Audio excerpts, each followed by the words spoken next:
जय राधा माधव कुंज बिहारी माधव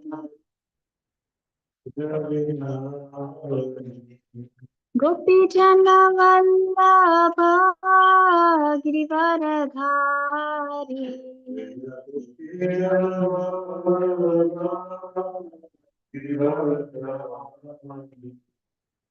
यशोदनंदन व्रज जन रंजन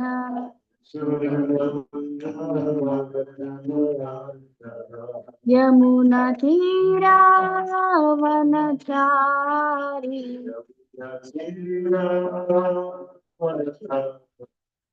यमुना तीरा वनचारी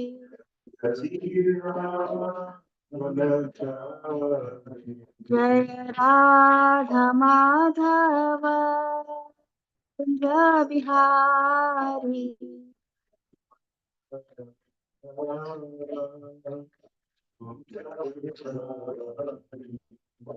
हरे कृष्णा कृष्ण कृष्णा हरे हरे हरे राम राम राम हरे हरे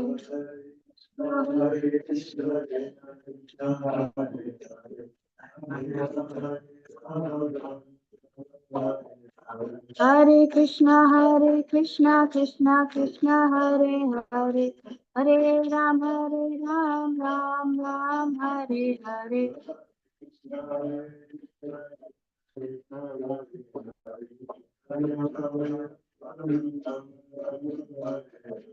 हरे कृष्णा कृष्णा हरे हरे हरे राम राम हरे हरे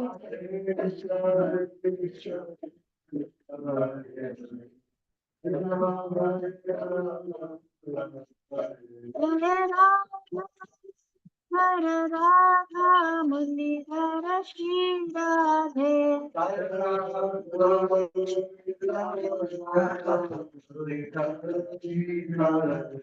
जय गौरचंद्र जय गौरचंद्र जय गौरचंद्र जय गौरचंद्र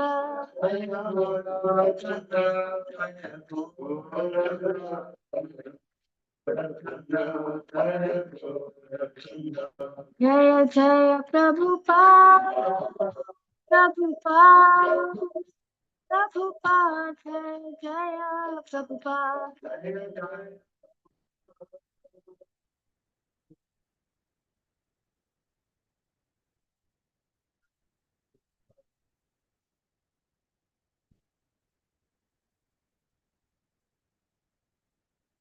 ओम नमो भगवते वासुदेवाय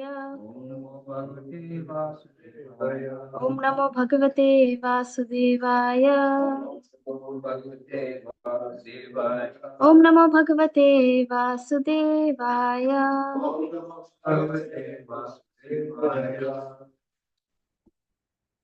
Okay, Hare Krishna everyone. So today we are reading from verses 31 to 37 from chapter 71 of Canto 10. So I'll just be reading the Sanskrit of two of these verses, and for the remaining, we'll just read the translation and purport.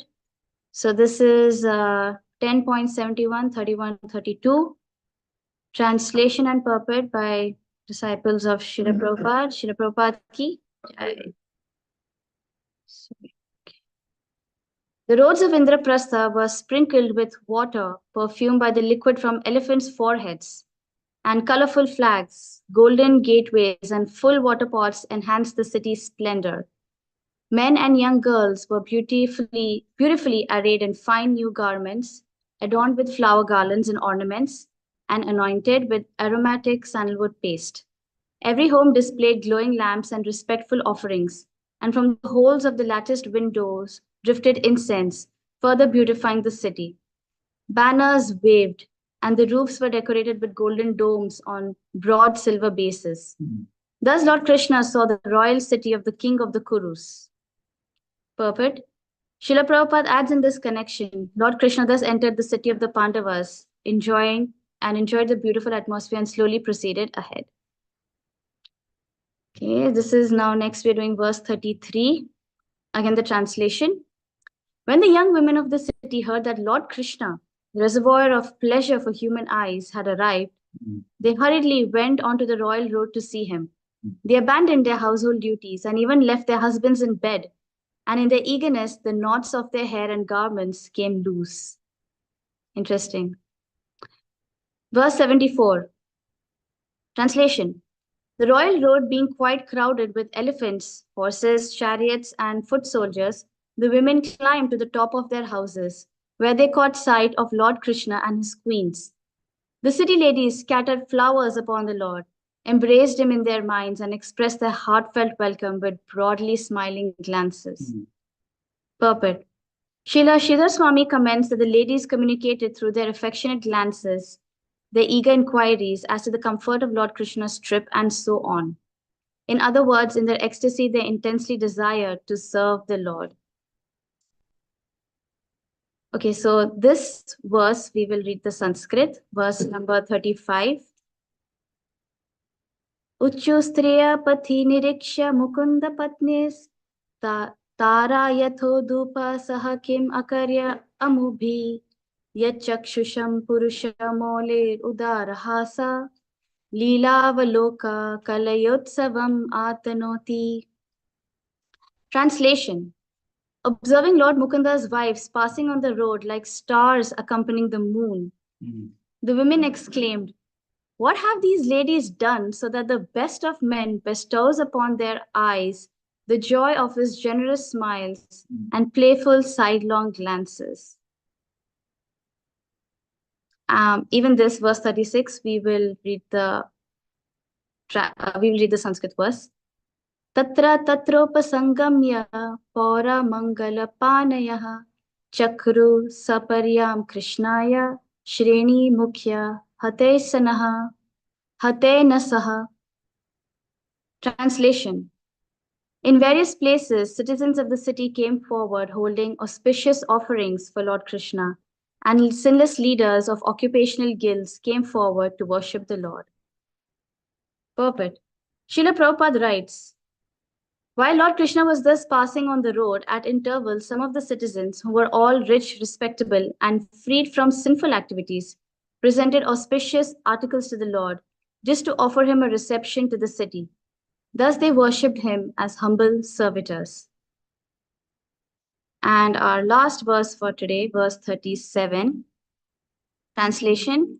With wide open eyes, the members of the royal household came forward in a flurry to lovingly greet Lord Mukunda. And thus the Lord entered the royal palace.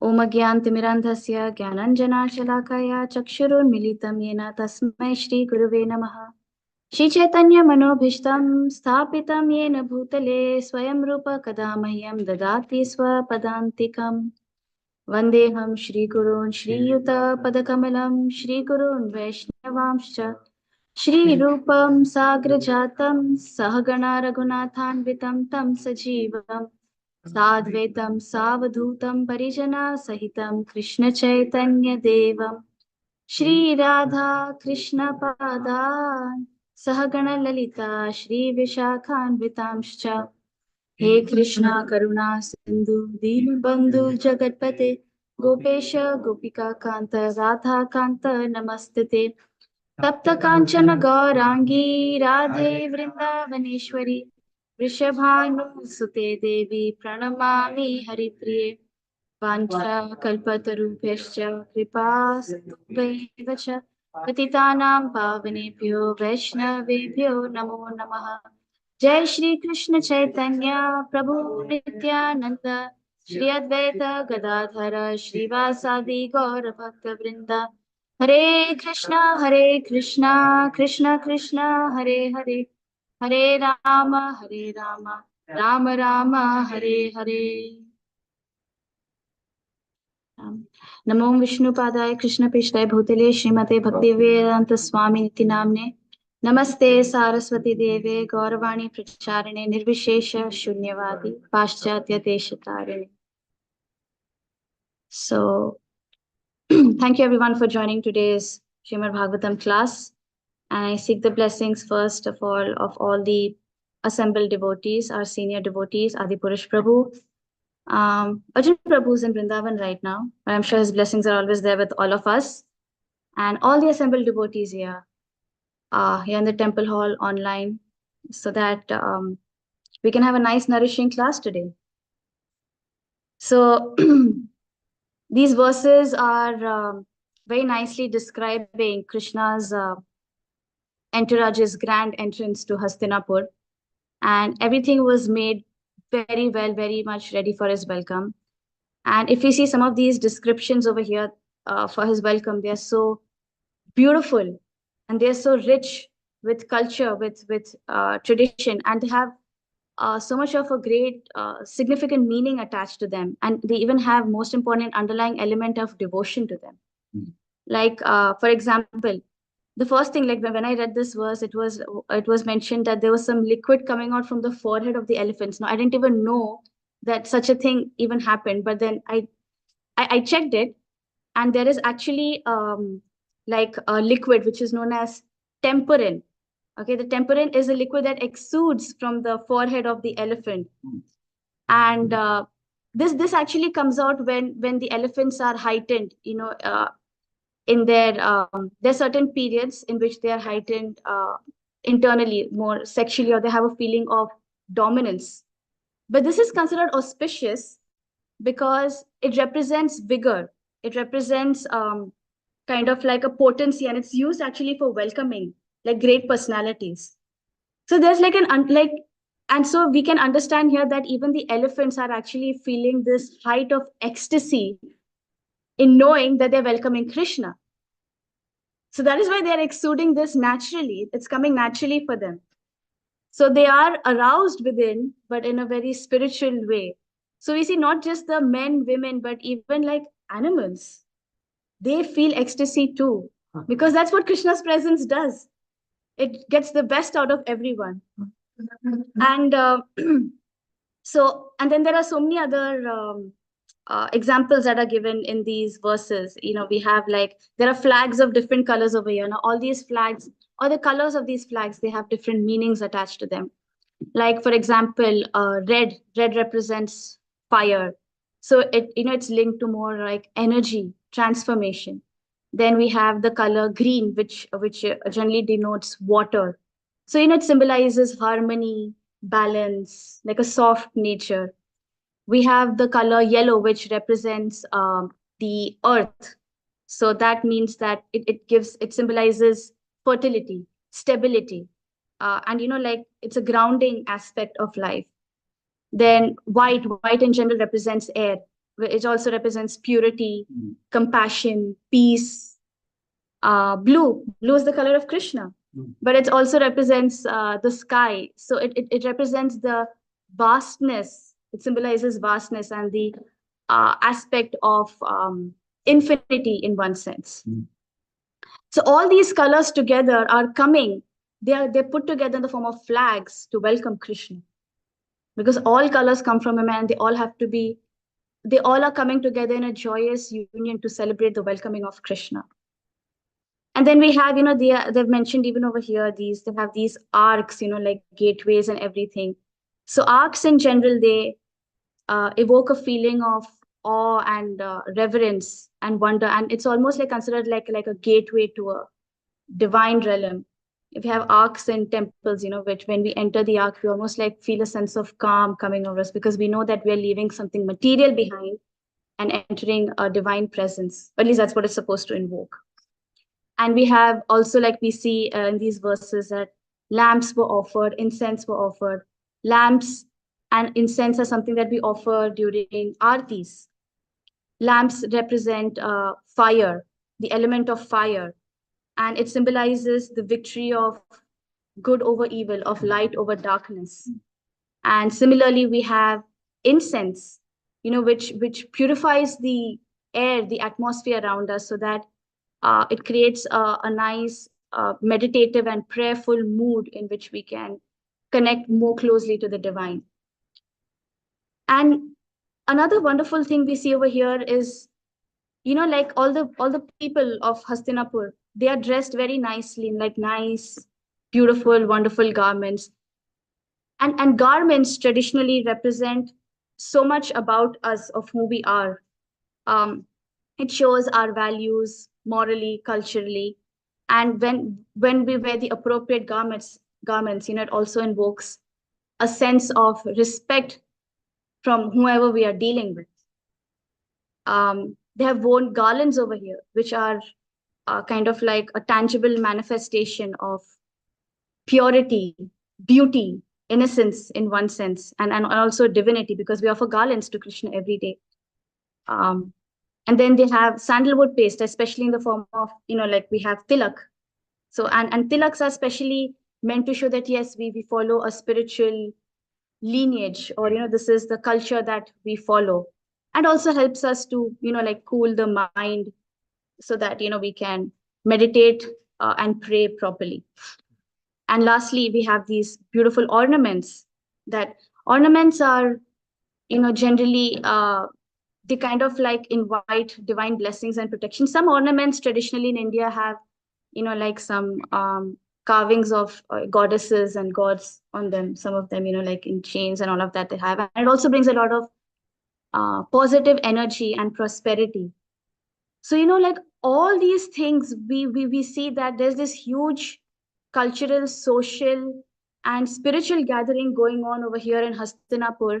And it's all come together to make everything auspicious, because they want to really welcome Krishna and his whole group, his whole entourage has come. So this is what, like this is how our mood should also be when we come to see the Lord daily. On a daily basis, we come here. We should try to make everything auspicious, everything nice, and especially in our minds and in our heart, because we are inviting daily the Lord in our heart, or we should be inviting daily the Lord in our heart, in our mind, in our consciousness. And daily he's ever present over here to see us. And that is what this whole morning program is about. It's about making everything auspicious. It's not, and this auspiciousness, then we have to spread it throughout the whole world. So if this morning program is done in a very beautiful, wonderful, collectively in a nice way, then it sets the mood for the whole day. It sets the mood for everything that we're supposed to do. And yes, and that's what we're supposed to be doing for the pleasure of Krishna, whether we do it at home or whether we do it at the temple hall. But this is what it's meant to invoke within us. Um, and so we see that we have to, make ourselves ready in one sense to welcome the Lord in our lives. So I mentioned earlier that, in our minds and our hearts, in our consciousness, we have to be ready to welcome the Lord. And how do we do that? So in these verses, we see like two very good examples of how this can be done. So we see over here that the verses that we read today, that the ladies of Hastinapur, they're getting ready in a hurry, because they're so eager to have darshan of Lord Krishna, like he's finally come to Hastinapur. So they're leaving all their regular household duties, much like the gopis. They also left everything when they heard Krishna's flute. They left everything aside just to go and, perform the Rasa Leela dance with their Lord. And we see that the same kind of feeling even these great people of Hastinapur they have, because they're leaving they're leaving everything aside, their husbands, their children, everything, and they want to go on the road. But then the roads are filled with so many people. There are so many chariots and other horses and elephants, that in the eagerness they're like, okay, we'll just go to the rooftop and we'll take darshan of the Lord from there. And even from there, they shower so many flowers on the Lord, and they're welcoming him within their heart. And then they do something even more amazing than this. They look at the wives of Krishna and they marvel at the fact that the Lord is bestowing his generous smile and playful sidelong glances. And they wonder that what have these wives done, to deserve this? The Srila Jiva Goswami in this commentary to this purport, he says that they are thinking, what have they done so that he, the best of men, completely distributes, Atanoti means completely distributes to them an excellent smile or a smile that gives all bliss. That is Udar, and special happiness. Utsav, it's almost like a Utsav, it's like a festival, when he smiles at them, of playful sidelong glances, since being the best of men, he is most suitable for service because of his beauty and qualities. Though he was capable of various sweet pastimes, only his glance is described, since by that they understood that he was most rare to attain. So even getting a smile from Krishna is very rare, and the ladies of Hastinapur understood this, that it's a rare thing to attain. And it's a fact, obtaining Krishna's grace is a rare thing to attain. And Krishna's wives are considered highly, highly fortunate because they were able to obtain the Lord as their husband and enjoy conjugal pastimes with him. It's almost similar to, like this verse in Bhagavatam, which states uh, that the cowherd boys, they must have performed heaps of pious activities in several lifetimes so that they're able to play with the Lord and climb on him and be as an equal with him. And what's more is that these ladies of Hastinapur, they're not envious of the wives of Krishna while they are saying this. That's the beauty of it. They understand that the wives must have done a lot of devotional activities and they appreciate that. And that is what attracts the heart of Krishna, that we genuinely appreciate other devotees and are not envious of them. Because when we are envious of devotees, we're actually envious of Krishna. And that hurts Krishna. We're actually doing something that is hurting Krishna, who's supposed to be the object of our love. We end up hurting him. And we hurt Krishna every time when we place ourselves first and the devotees, as a secondary thing, to think about. Because you see, envy, it eats away our compassion, our compassionate nature, and and our ability to empathize with others. And as practicing devotees, compassion and empathy is something that we need to have, and envy is the one thing that takes it all away. Even amongst all the anarthas, envy is the thing that takes it all away the most. And definitely, in today's environment definitely doesn't help in this, with social media and everything around us, which is almost like kind of like boosting our false ego and envious nature even more, when we are wanting more likes, more followers, more people to praise us, you know. Yes, yeah, sometimes we require appreciation, we require encouragement.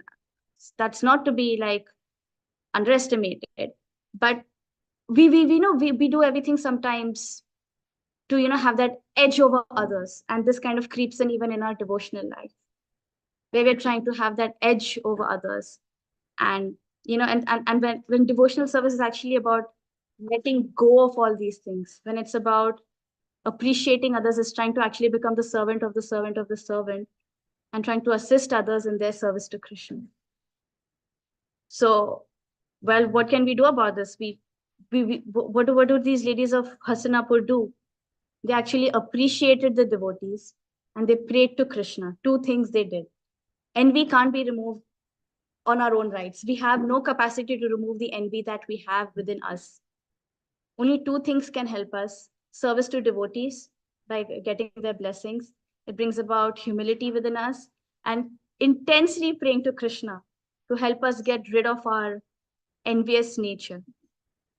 Because and this we need to do every single time when we come in front of the deities, that we should seek his blessing, seek um his guidance, his intelligence, his grace, so that we can get rid of this envious nature that we have within us, and be like these ladies of Hastinapur, who are just genuinely appreciating the good fortune of others being in the service of Krishna and having a close relationship with Krishna.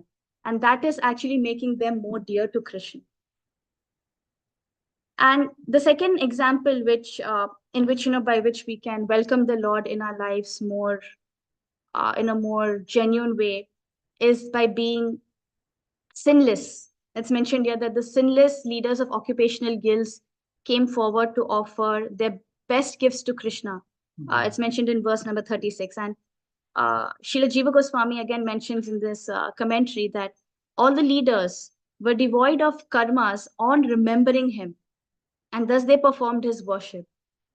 So Jiva Goswami is actually mentioning here how we can become sinless, that is by remembering Krishna, by constantly praying to Krishna. Actually, by worshipping Krishna, not just our sinful reactions, but the propensity to do sinful activities are also destroyed. And that is how we are able to attain Krishna. There's a very nice verse in Padma Puran. This is how the verse goes. Aprarabdha phalam papam kutam bijan phalon mukham krameneva praliyate Vishnu bhakti ratatmanam. So the meaning goes, there are different stages of dormant reactions to sinful activities to be observed in a sinful life. Sinful reactions may be just waiting to take effect, which is called phalan mukha. Reactions may still be further dormant, called kuta, or the reactions may be in a seed-like state. It's just a beej. In any case, all types of sinful reactions are vanquished one after another if a person engages in the devotional service of Lord Vishnu. So we have this is very nicely. It's a lot of detail is mentioned actually in Nectar of Devotion about prarabdha and aprarabdha and kutam and bijam. I won't go into much detail about it, but in in um, in Nectar of Instruction, there is an example I think Prabhupada gives of like uh, sorry, again I think it's Nectar of Devotion only, like of a robber, a thief who who who who's sent to prison, okay, for doing thievery, for robbing people, and he comes out again, and he does the same thing. He keeps robbing again and again and again and again. And why does this happen? Because the beach, the seed, the propensity within him to rob, to cheat, to take something away which does not rightfully belong to him, that propensity within him has not gone. And so this can be eradicated only and only by devotional service, because the main cause of all sin that we do is our ignorance, because we're not aware of who we are as a soul, our connection to the divine, and how karma and everything actually works, and that we don't understand that we're going to get a reaction to it. So this is like a gross ignorance which can be destroyed by Shastra, by devotional service. So devotional service makes actually the root cause of all sins, that is ignorance. It takes it away. So that is what is like binding us to this, to this material world, to this material realm, is our karmas, which are still binding us. So yes, so these two examples are very nicely portrayed in these verses that we have discussed today. That the first thing is that we have to try to get rid. So there are two things here. One is the offense part and one is the sinful part. So the sinful part, and both of these can be eradicated. Ultimately, everything gets eradicated only by devotional service. So sinful reactions are something about um, which yes, we get the karma, we get the effect of it. Offenses are something which are more difficult actually, because in one sense, offenses, especially offenses to devotees by being envious, is really difficult to get rid of, because the effect of that happens is that Krishna also becomes a little bit aloof to us for some time, especially if we are envious or if we offend, like a great devotee. So yes, Krishna might not take sinful reactions so seriously, but he takes offenses very, very seriously. Nam aprad, Vaishnav aprad, Dham aprad, everything. So these two things are something we need to be really careful of. And it's very nicely portrayed in these verses today, how the ladies of Hastinapur, very in a very humble spirit, are appreciating other great devotees, making them, in one sense, rid of all offenses because they are having that humble and good spirit within them. And then the other thing is when we see the example of these craftsmen or the guildsmen, the leaders of the guilds who are coming to offer their best to Krishna in a very sinless way, because they're offering their best to Krishna. And this is how we can, yes, we have to beautify our environment and atmosphere the best we can by following our tradition and culture. But this is how we can beautify ourselves internally by constantly remembering Krishna, by serving his devotees like these ladies, and by offering the best we can in his service like these guildsmen. And these examples may seem very simple, and they are simple for the simple minded, and they can be complicated for the persons who are complicated. Be someone like me who's a bit complicated. So yes, we have Srila Prabhupada with us, we have Lord Chaitanya with us, who are constantly there in our lives, whose blessings we need to invoke time and again, and also the community of devotees we are in.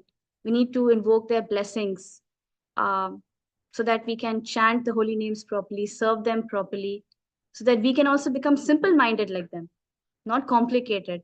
Just be free of envy and lead a nice sinful life and offer our best to Krishna. So yes, I'd like to end the class here. If there are any questions, any comments, any corrections, I am open to them right now.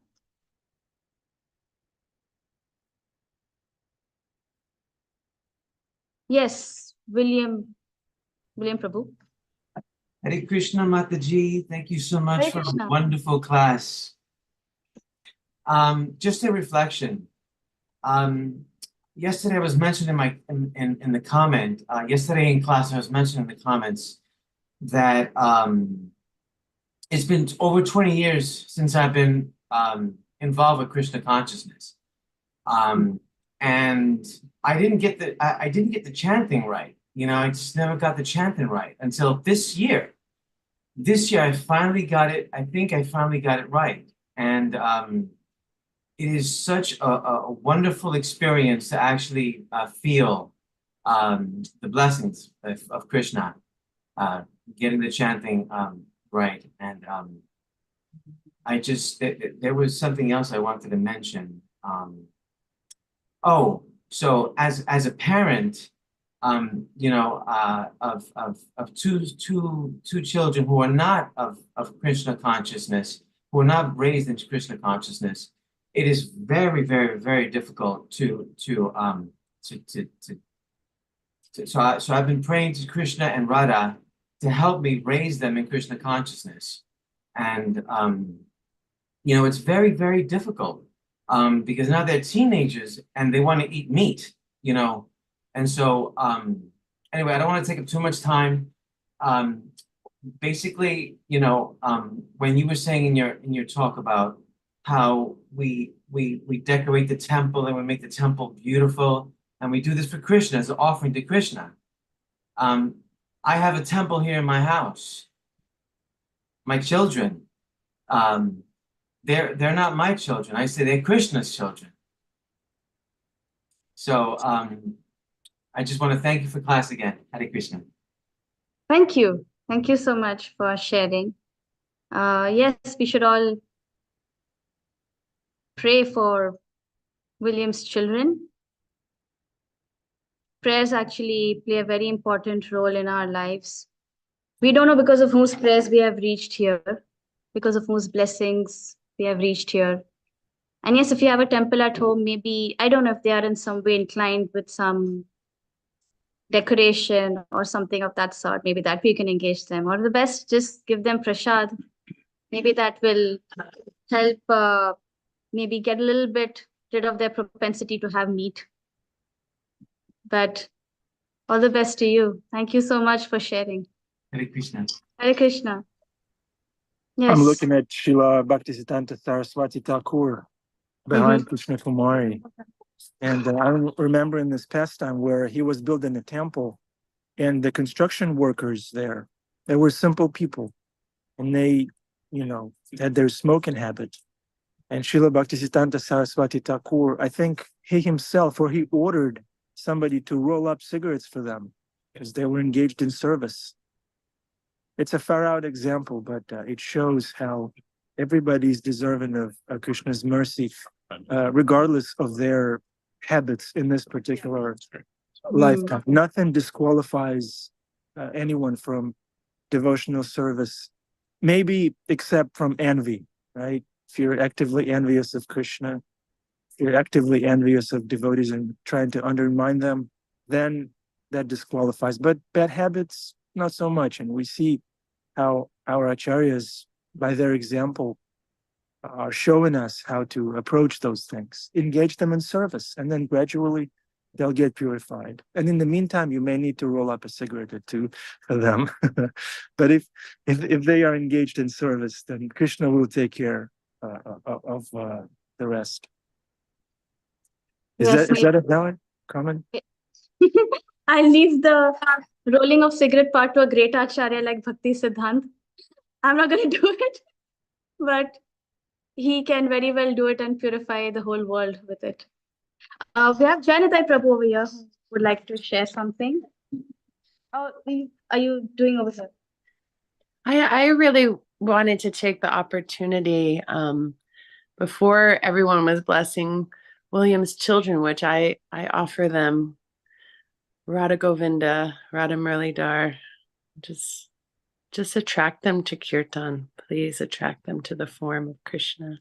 So I also was going to ask the assembled devotees for deep prayers for, we have a cow sanctuary here, which is very simple. One cow, Molly, and her calf, Madhu. And I was going to ask everyone to please pray for Madhu. We're just trying to figure out how to train him and just pray that the right devotees and come forward to help me with this great service to save one cow and one ox in New York. Thank you. Thank you. Hare Krishna. Yes, Janitai Prabhu.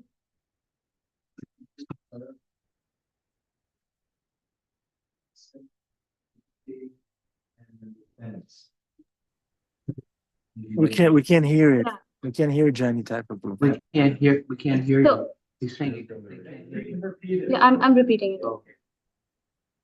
So Janitai Prabhu asked the question, what is the connection between sinful reactions and the distinction between sinful reactions and offenses?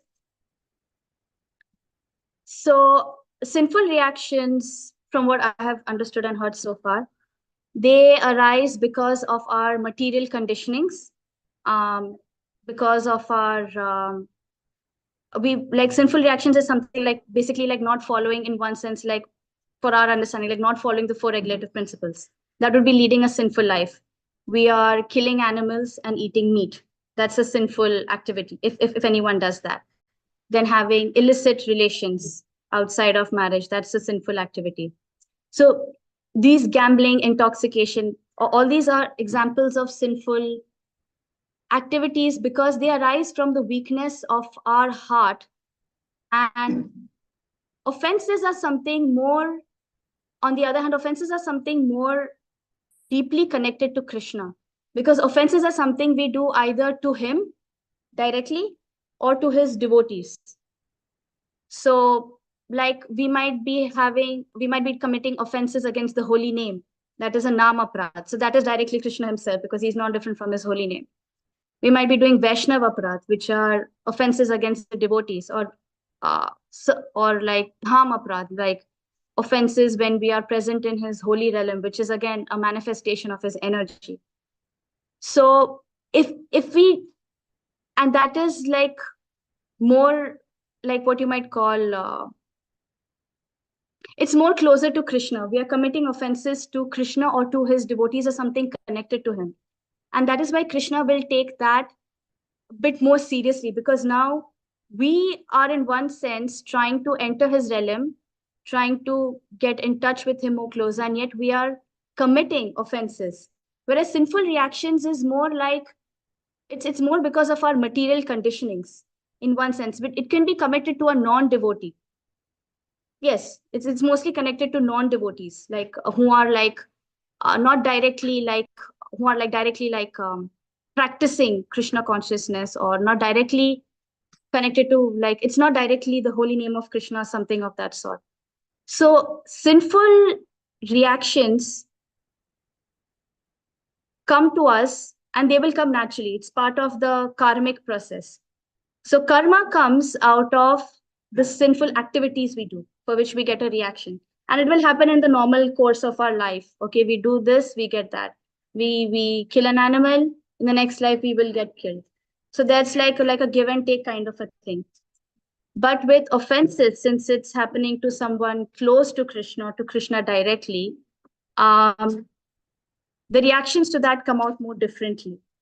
Like the reaction to an offense to the holy name is that, yeah, like we are stuck in one level in our devotion life. We're not able to get the taste in chanting properly. The most scariest, in one sense, offense is the offense to devotees by being envious of them. What happens then is that we lose our taste for devotional life altogether. See, when we do sinful activities, Krishna doesn't like stay aloof from us. He's there in our lives indirectly. But when we commit offenses to devotees or to the dham, Krishna kind of, like, in one sense, um, well, I wouldn't say his reciprocation in that, at that line, comes in that he stays away from us for some time. He doesn't directly reciprocate with us till the time we realize that we have done an offense to someone dear to him, until the time we beg forgiveness to that devotee, until the time we genuinely repent for it. So that is why offenses on one level are something, as devotees we have to be very careful about. We don't want to commit offenses in holy places like Vrindavan or Mayapur, because they are also manifestation of Krishna. So any offense we do over there has a manifold effect, versus if we do, like a sinful activity, like doing sinful activities in a dham will again, have more reaction. So I don't know if I've been like clear in like bifurcating the two of them. One of them, I can just say, it's like offenses are something as devotees we have to be more careful about. Sinful reactions are karmic process, the rules and the nature of karma will take care of it. But in offenses, Krishna directly intervenes himself. He's directly involved in purifying us of our offensive nature in one sense. And that takes time, and that's painful. It's very painful. Offenses are painful. Nice. Yes, yes. The Bhagya reactions is, to that. Bhagya is asking, what if someone's offenses are done unknowingly? What about those things? Knowingly, unknowingly. Is there a difference? Yeah, there is, like, in one sense, a difference. Unknowingly, the reactions will come. The reactions will come, versus it won't be, from what I've heard, it won't be as big and pronounced as versus when you do it knowingly.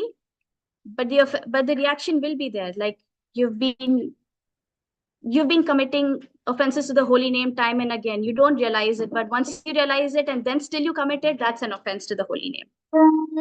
So anyways, the conch is blowing now. We can have a further discussion later. Thank you. Prabhupada ki jai, Srimad Bhagavatam ki jai. Thank you. Any offenses committed after this class will be considered known offenses, and the reactions will be severe. Hare Krishna.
Shri Radha Muridhara Gaur Chandra Shiva Bhagavan ki jai. Shri Prabhupada ki jai. Hare Krishna, welcome to the Afterglow. Nice question, Bhagya. Thank you for asking. I had the same question. That's my excuse. Oh, I committed that unknowingly. I didn't know. Okay, questions, comments, please. Bhagya is giving us thumbs up. Thank you, Bhagya. We need that. Yeah, offenses are inevitable in one sense. Whether you're aware of them or not, you're going to commit them. Therefore, it's always good to remain in the humble state of mind, always asking forgiveness proactively. Even Jagirdari Prabhu gave a whole class the other day on how to be proactive in our bhakti. So ask forgiveness, remain humble, and whether you're committing offenses or not, everything will be taken care of by Krishna. Nandini Radhika is here. Nandini Radhika, any final remarks, any closing remarks?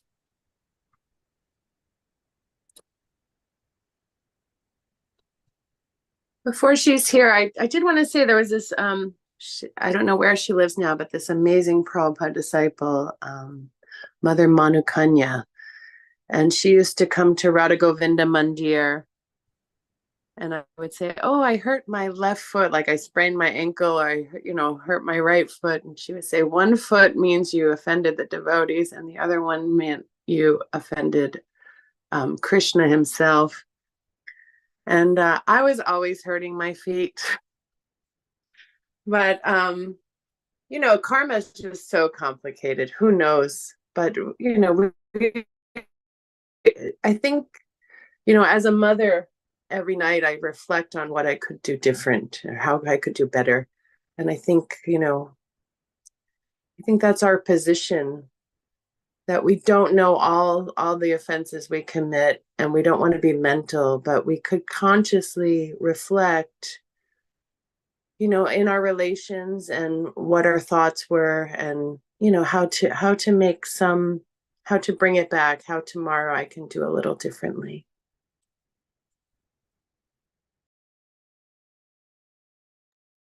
It's a very good practice, Krishna Kumari.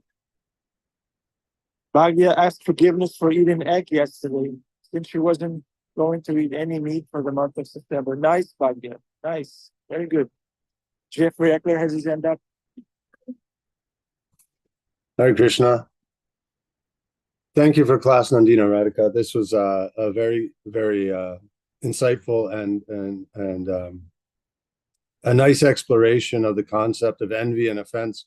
And I just wanted to add that something that's been working for me lately and recently learned in this long slog of life is that you cannot be envious and grateful at the same time. And I put a quote from a French priest in the chat, but effectively, resentment and gratitude cannot coexist. And so this deep reflection on gratitude and in some sense, material gratitude, just thankful for the blessings that we have, has helped me not only just kind of quote unquote get through the day, but also deepen relationships with devotees and non-devotees alike. And in that process of being grateful for others' qualities, I guess, or perceived qualities, it makes it much harder for me to commit those internal offenses or the external ones. The internal ones being those mental offenses, the envy, the resentment, the desire, and the external ones literally being very tangible, curtness or brevity when the situation warrants more attention. So I think that I want to express gratitude to you. Thank you for the class. I appreciate you. And I hope everyone has a great day. Hare Krishna. Thank you, Jeffrey Eckler. I'm envious of William Prabhu. He has Christmas every day. You put presents there? How often do you put presents there? Hi, I just wanted to comment. I was thinking when they were talking about the difference, like a sinful reaction, and I came up with an example of a sinful reaction. Somebody curses you, and you automatically, as a reaction, curse them back. It's a it's a sin on your part, but it wasn't like you were deliberately sinning. It was like an automatic reaction as a result of the way we've been brought up, how to react. So that to me was because whenever I hear something, I look for examples as opposed to abstract concepts. And so a sinful reaction that to me is one example of it. I just wanted to comment on. Thank you, Angel. Angel Prabhu is becoming childlike. He prefers examples over concepts. Yeah. I'm not an abstract thinker like Ali Tarantino, Where is he? Right. Where is There he is. Hare Krishna. Would you like to speak, Adipusha Prabhu? All right. I would like to ask Prabhupada what he wants to say. Not that I want to say it, but what I feel nudging is the idea. Wait a minute, Angel's going to make some noise here. Okay. Oh, no, he's not. Okay, so we have this description in the verses today of decorations and, fragrances and sound vibration. And, the Vaisheshekha Prabhu says sometimes when he's distributing books, trust the hand. You ever hear him say that? In other words, he offers the book and the hand is meant to grasp things. So people reach out and take the book because he's saying he's offering it to them. So that there are offerings to the hand, to the eyes, to the ears, to the nose, to the mind, to the heart.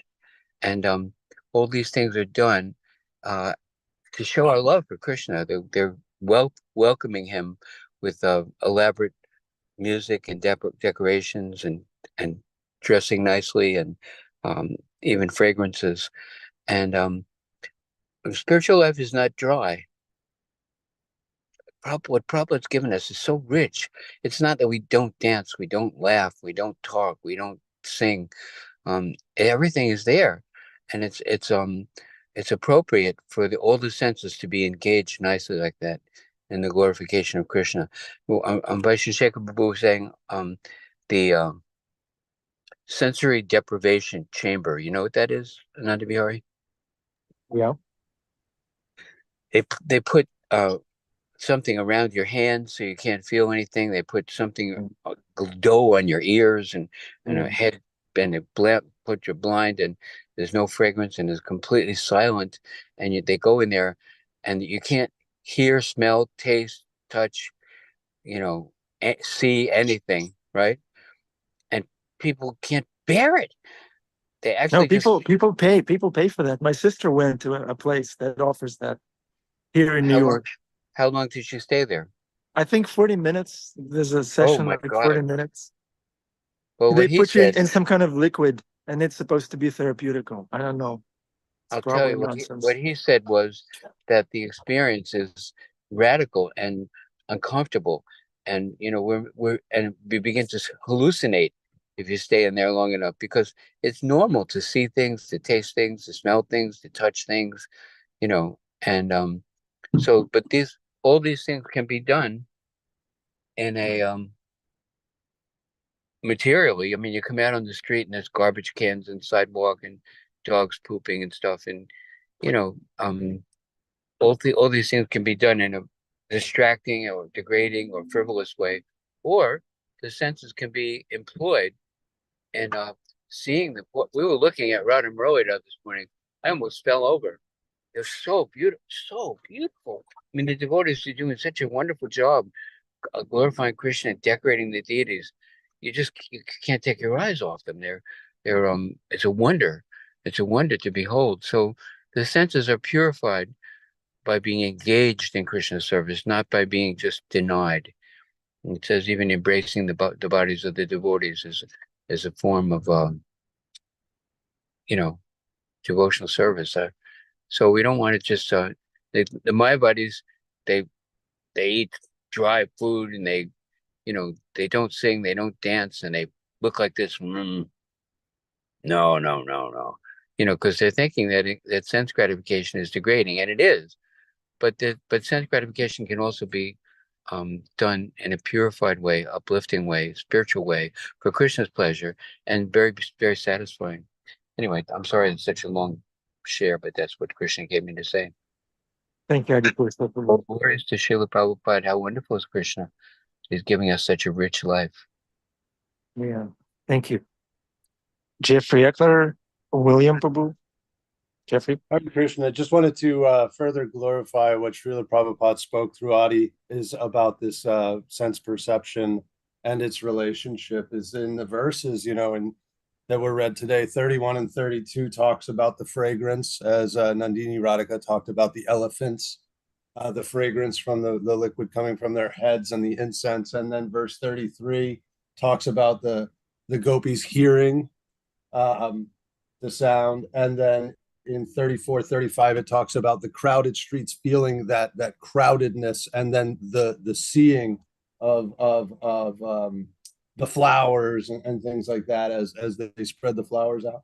And then with wide open eyes, they make an offering in these verses. It's just beautiful, right? I just wanted to echo what Adi just spoke, because it's right there in the words, and it's just gorgeous. Thank you. Thank you. Okay, no hands. Indini Radhika, finish it off. Tell us. Oh, William, hold it. William is here. I just wanted to say earlier I mentioned how I have the temple in this house. In this house, I say this house is Krishna's. So this is my well, it's not mine. It's blurred. William Prabhu. It's blurred. How do I It's a setting on your phone, but beautiful deities. Hare Krishna. So yeah, I was gonna mention. So I had bought the children sandwiches today, right? Early, I bought them sandwiches today with ham, ham and cheese sandwiches. And I was like, I brought it to the temple. I brought it in front of Krishna. I said, Krishna, I'm going to offer this, although I know this is not offerable. I'm going to offer this, and I'm going to ask you, please help them get rid of this taste for meat, and help them to grow and to have like a taste of you, of prasadam.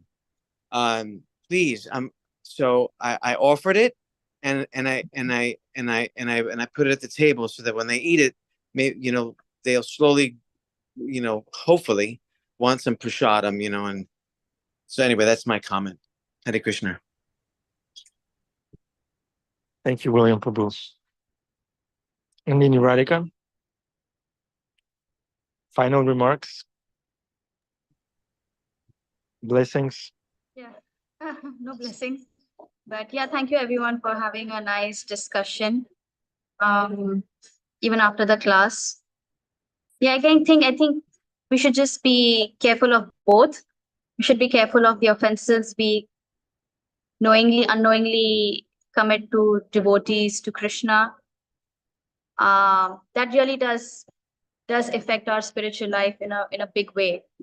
Like I've heard like many examples of devotees in like good standing for several years being affected or almost like leaving Krishna consciousness because of the offenses to devotees.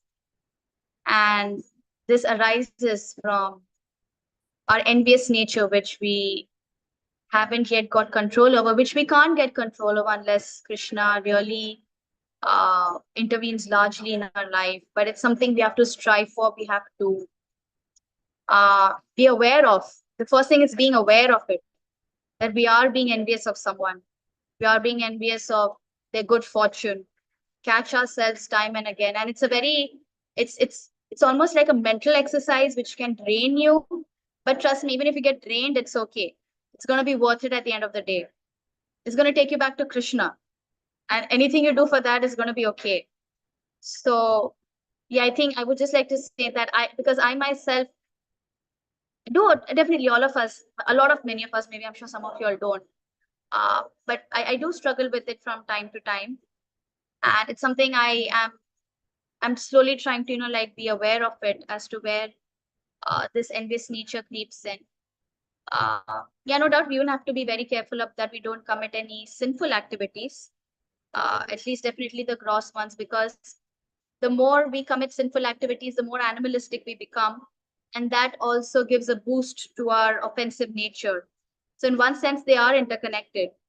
It's not that they are exclusive to each other. That's only for devotees, this is for non-devotees. No, everything is connected because, yes, like even though we may say that they are non-devotees, but that nature, that propensity remains within us, and then we start throwing that on Krishna, on the devotees whom we know, on the holy name. So it's very important that we be mindful of it. And yes, so I guess I would just like to end with that. That yes, I hope we all proceed in our way towards Krishna consciousness with this in mind. Because this is like mad elephant offense, as they say. Mad elephant offense, we want to stay away from there. It's a huge roadblock, and we need to make sure we avoid that. So all the best to everyone, and all the best, William. I'm not maybe next time instead of ham, it could be something else. Yeah, because we're trying to please Krishna. Yes, So, we were trying to please Krishna. Maybe we should anything else. It doesn't need to be ham. It can be something other vegetable or something of that sort. Anyways, I leave that up to you and your guru and Krishna. All the best to everyone here. Thank you so much. Hare Krishna. Thank you. Isaiah, are you there? Let me see. Karen, is Isaiah ready? Yeah. Okay.